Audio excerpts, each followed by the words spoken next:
ಕೆಲವೊಂದು ಹುಡುಗರು ಏನ್ ಹೇಳ್ತಾರಪ್ಪ ಅಂದ್ರೆ, ನನ್ನ ಹುಡುಗಿ ನನಗೆ ಮೋಸ ಮಾಡಿದ್ಲು, ನನಗೆ ಗೊತ್ತಿರೋದಕ್ಕೆ ಇಷ್ಟ ಇಲ್ಲ, ನನ್ ಸತ್ತೋದ್ರೂ ಅವಳಿಗೆ ನನ್ನ ಬೆಲೆ ಏನು ಅನ್ನೋದು ಗೊತ್ತಾಗುತ್ತೆ, ಅವಳಿಗೆ ಒಂದು ಪಶ್ಚಾತ್ತಾಪ ಅವಾಗ ಬರುತ್ತೆ ಅಂತ ನೀವು ತಿಳ್ಕೊಂಡಿರ್ಬೋದು.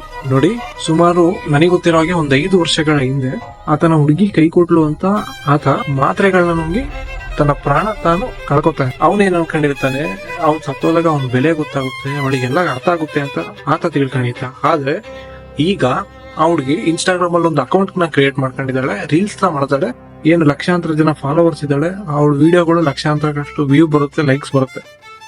ಒಂದ್ ಮಾತು ಅರ್ಥ ಮಾಡ್ಕೊಳ್ಳಿ, ನೀವು ಪ್ರಾಣ ತಕ್ಕಂಡ್ರೆ ನಿಮ್ ಮನೆಯವರು ಒಂದು ವಾರ ಆಡ್ಬೋದು, ಅಥವಾ ನಿಮ್ಮ ಅಪ್ಪ ಅಮ್ಮ ಸಾಯೋ ತನಕ ನರಕ ಪಡ್ಬೋದು.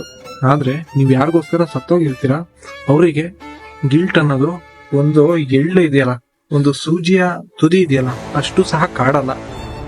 ಅದಕ್ಕೆ ಹೇಳೋದು, ಮೂವ್ ಆನ್ ಆಗಿ, ರಿವೆಂಜ್ ಬೇಡ, ತಮ್ಮ ಮೆಂಟಲ್ ಹೆಲ್ತ್, ತಮ್ಮ ಖುಷಿಗೆ ಏನೇನಾಗಬೇಕು ಅದನ್ನ ಮಾಡಿ ಅಂತ ಯಾವಾಗ್ಲೂ ನನ್ನ ವಿಡಿಯೋಗಳಲ್ಲಿ ನಾನು ಹೇಳೋದು. ಸುಮ್ಮನೆ ಎಲ್ಲಿಗೆ ಅಂತ ಹೋಗ್ಲಿ, ಸಾಯೋವರ್ಗು ಇಲ್ಲೇನೆ.